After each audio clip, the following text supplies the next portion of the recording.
It's called malka, and it's supposed to be a mix of cotton and khadi. And Khadi isn't cotton? is also cotton, but there's a certain how do you say this? There's something in the process where what they do with the thread which differentiates khadi from cotton. So this is a mix of both, which gives it the look of khadi but the fall of cotton. this, and this is ajrak printing done on a malka fabric.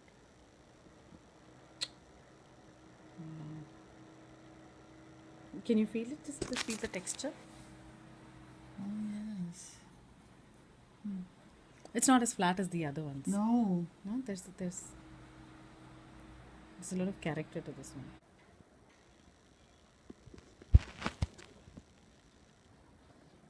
These are some ikats that are, I think, relatively Malaysian inspired. Isn't it lovely? Oh, yes. Oh, wow. So when you're up there and shopping, do you buy direct from the makers or? Yeah. Mhm. Yes. And We they. don't. We try and avoid middlemen as much as possible. Mhm.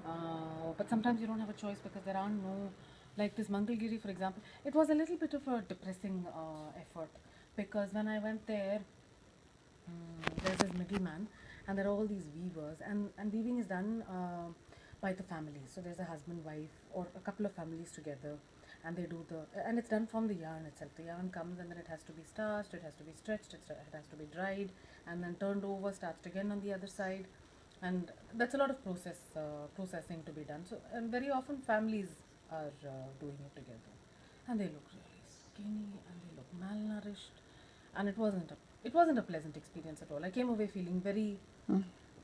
You feel like all the money that you've paid has gone to the middleman alone because he's getting fatter and fatter, Yes. and these guys are getting thinner and thinner. So, that was not a very pleasant process.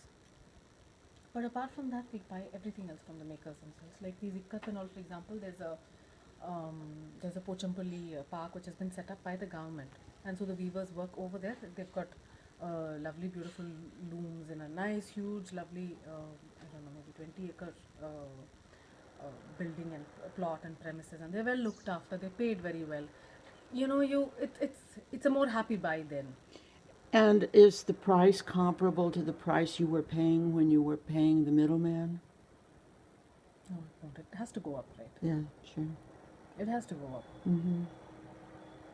But that's the price that you have to pay if you want something which is hand woven, which is hand loom. Right.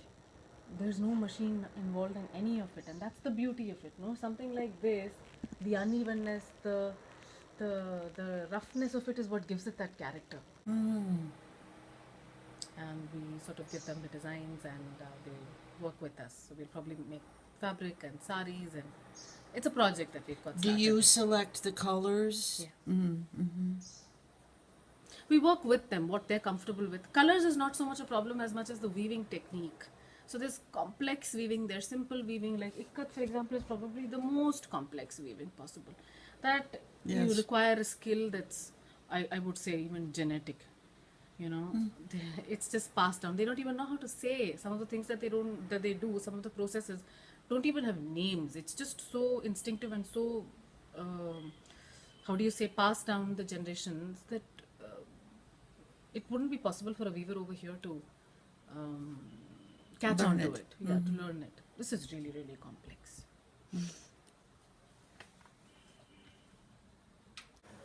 How the design is sort of evolving is. Yes, it is. And you know how the guys, how the weavers dye it? What they do is you draw this out on a graph sheet for them. They'll spread it out. They've got this sort of loom. It's about this size, and it's tied on both ends.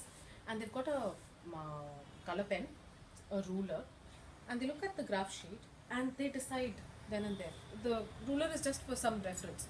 It's not like they're dividing it and spacing it out or nothing like that. Yeah. And they just look at it and then mark it. Then it's tied and dyed. So this is tie-dyed at the yarn stage itself. And then it's woven. Yes.